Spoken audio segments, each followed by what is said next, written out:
Hi, I'm E.D. Lewis and welcome back to my channel, and this is the third and final episode of my Edgar Allan Poe series, Tales of Terror. So, if you have missed any of the previous episodes, they will be linked down below, both episodes 1 and 2, covering Morella, the Black Cat, and the Cask of Amontillado. This time we are covering the story that was the inspiration for the third segment of the film Tales of Terror, which is the facts in the case of M. Valdemar, which was published in 1845. Now, I don't have this story in any of my little Edgar Allan Poe books, so I had to read it another way. And this story is kind of a different one. So, just a little bit of background here. I guess this story, the way it's presented stuff, it was not said by the publishers that it was fiction. So, many people thought it to be a true story, and then later when they found out it wasn't true, it was considered to be a hoax. Now, I guess Poe even had to write to some people that it was, that it wasn't a true story, that it was completely fictitious. But people still continued to question him and ask, if it was real. So, yeah, so I guess, so it's been considered to be somewhat of a hoax story, but it was a piece of fiction, and is a piece of fiction. So it tells the story of an unnamed narrator who, he's a practitioner of mesmerism, which is an early form of hypnosis. I don't entirely understand mesmerism entirely, but it's what developed into hypnosis, what hypnosis is today. It has some differences, but I'm not quite sure how it works. Something to do with animal magnetism as the main method of putting people into this trance-like state. So, he ends up meeting this man named Ernest Valdemar. So Ernest Valdemar is dying, and he accepts the idea of being a subject for this experiment that our narrator is wanting to perform. So he, lets, Mr. Valdemar's physicians know what's going on, what he's going to do. Everybody's in agreement. So when he's, very near death, he puts him into this state, and they check all his vitals. He has he's not breathing. He has no heartbeat. He's, all intents and purposes, he's dead. But yet, they can hear him. His lips are not moving, but yet they can hear this voice coming from him, in his voice, speaking to them. So he is alive in some way, or at least conscious, though, seemingly dead. Well, this goes on for several months, and eventually his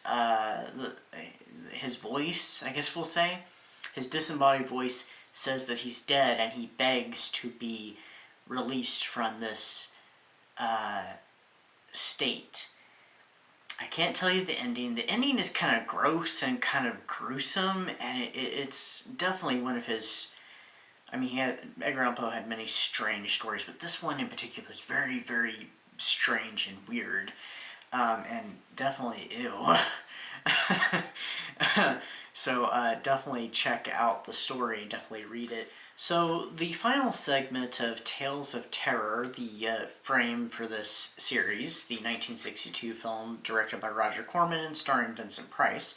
This third segment has Vincent Price playing the part of Ernest Valdemar, who is dying of, and I don't remember them saying what the disease is, and he's been going through a series of treatments by his doctor. I think his name is Carmichael. He's played by Basil Rathbone, who was famous for playing Sherlock Holmes in the late 30s and 40s in both film and on the radio. So he's been, putting him under this hypnotic trance, trying to alleviate his pain and help him through his final days. And he eventually puts him into the same state like in the story, and Valdemar's spirit ultimately tells him, please, to release me, I'm dead, and he ends up refusing him.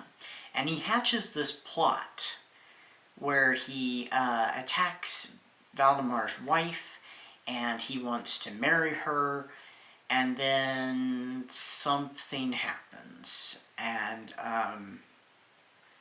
by the end of the segment, we sort of, at least somewhat, end in the same spot. And of course it ends with the quote from the short story, just like all the segments do. So it's a pretty good adaptation. I mean, it has some of the same ideas, it's just put into a reworked story. We still have the mesmerism happening, we still have the quote-unquote experiment, I'm dead, please release me, and the very tail ending of the story matches. But, it's not a terrible adaptation, it's interesting, and it definitely gives more intrigue and tension to the story, for sure. And it was interesting to see Basil Rathbone in a villainous role. I haven't seen him in many villainous roles, only a handful. This one, and when he was in The Adventures of Robin Hood, and The Mark of Zorro in 1940. But anyway, so that is the final... Oh, what did I rate this story? This was, I think I did 4 stars? Was it 4 stars? Maybe it was 5 stars. I'll have the correct, wherever I have it. I'm all turned around. But anyway, so this is the final episode of Tales of Terror. I thank you all for watching. Am I going to continue to review Edgar Allan Poe stories? Yes, I definitely plan it. I don't know when I'll next do it, but I definitely plan to continue.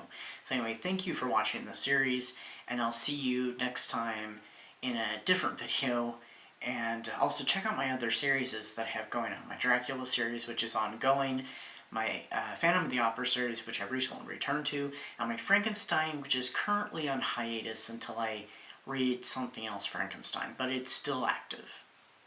Anyway, until next time, stay safe, stay spooky, and I'll see you in the next video.